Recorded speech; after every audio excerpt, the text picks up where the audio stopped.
Hello to all of you unconventional conventionists. Welcome to an extra special Rocky Talkie 10-4D-7-11 bonus episode.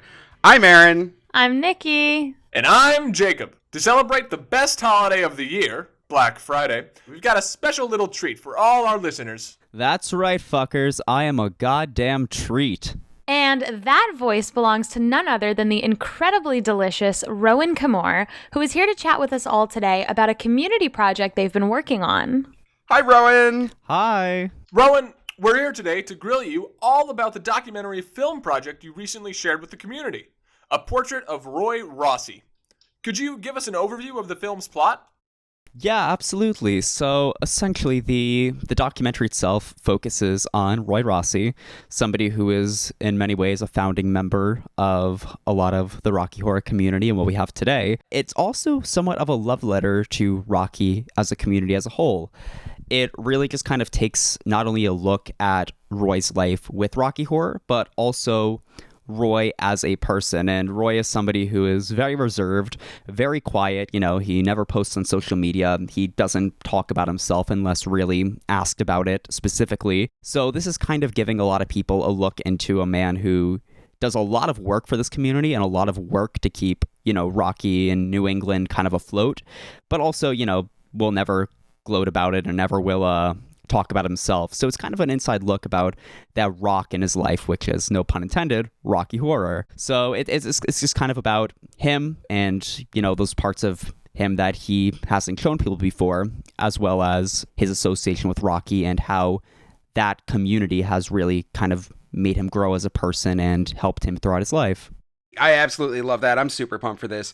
So we know you've only recently made this project public, but based on the info that you've shared, and, you know, what you told me a while back, it looks like it's been in production for a while, and we'd love to know more about, like, the film's production timeline.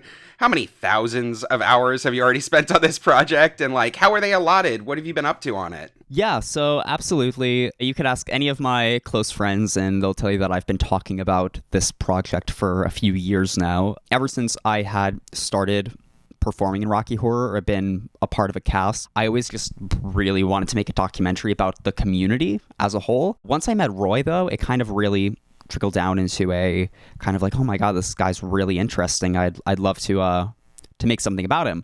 And so that's kind of when I just started to talk to Roy about the possible idea.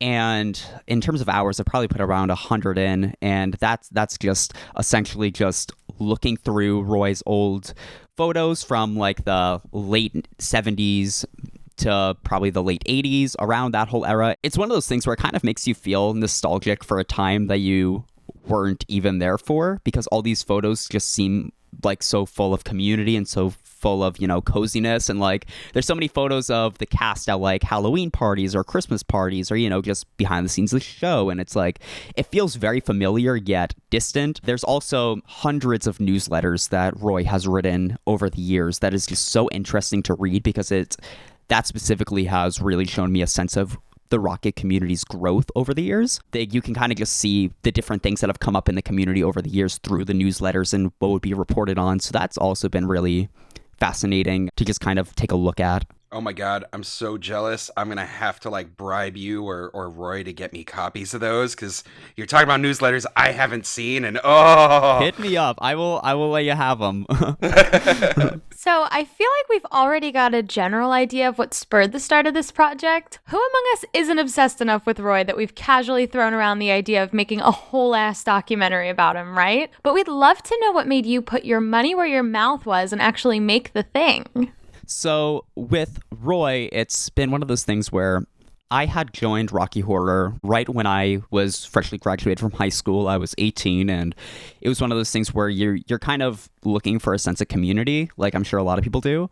So when I had left high school, I really was just at a loss of like, I don't know who to hang out with. I don't know what to do. I want to be an artist, but I also don't know what my creative footing is. I have no idea like what my vision is or anything. But I remembered how much I loved going to Rocky Horror in high school. And I remember that at a couple of those shows, Roy would be there, and he'd be saying, if you're over 18, you can apply, and you can join the cast, and we can have you join and that sort of stuff. So I ended up taking that offer, and I emailed him, and I was like, oh my God, Roy, I want to do this. So that's how I started. Ever since then, I really had, like I said, have had this vision in the back of my head. And it was only kind of recently, I think over COVID was when I think I really found my creative footing as an artist and really kind of understood what I wanted to do and what I wanted to make. Before that, even though I've had this idea in my head, I never felt confident enough to make it as of now. And it's also in many ways a love letter and kind of an auf Wiedersehen and somewhat of a goodbye, even though I'm not leaving Rocky forever. But now that I kind of have a lot of these projects coming up that aren't related to Rocky, I'm not going to have as much time. So before things start flooding over me, I wanted to really put together a piece that is essentially a love letter to Rocky Horror and encapsulates a portrait of this man who has done so much for so many people and helped so many people find their place. I think that's why it feels right now, is because I've found, I think, my vision for this, and it just feels right. We all absolutely adore Rocky documentaries, which is one of the reasons we're so excited about this project in particular. Do you have a favorite Rocky documentary? Were there any existing ones that you pulled inspiration from? Yeah, so essentially when I had started the ideas of, I should make a documentary about the Rocky community, I took a look at a lot of the ones that had previously been done. There were obviously some good, some bad, some mediocre. The one that I think I really clung on to, and another note I'll make is I try not to watch a ton of them right now because I don't want it to kind of cloud what my vision is for this documentary. But the one that I really remember liking because it felt so gritty and so Rocky Horror was the Rocky Horror treatment in 1981. It was this weird, almost like a promo for Shock treatment, but not really. It was kind of like one of those bridging gaps kind of thing between it followed Sal Piro, which I'm sure everybody must know, but it followed Sal, who, like Roy, was kind of a founding member of Rocky in the late 70s, early 80s, but Sal really started that scene in New York specifically. It essentially just follows Sal as he's announcing that, I'm going to be in shock treatment for a scene, and, it's his kind of journey to go do a cameo in that movie. But it's really interesting because it's similar to how I'm approaching Roy's documentary. It's focusing on the people behind the community, and so I really liked that element of it. Yeah, that's a great one. If you haven't checked it out, all of our listeners out there, there's a copy up on YouTube of that one that you don't have to go back to where it originally appeared when it aired on television way back when. It's fantastic. It's definitely a time capsule of that early 80s fervor for shock treatment is coming, kind of thing. So where are you within the production process currently? What have you already done? What's left on your to-do list? I'm sure you've got a list a mile long, but before this is ready to be released into theaters nationwide as the biggest summer blockbuster hit.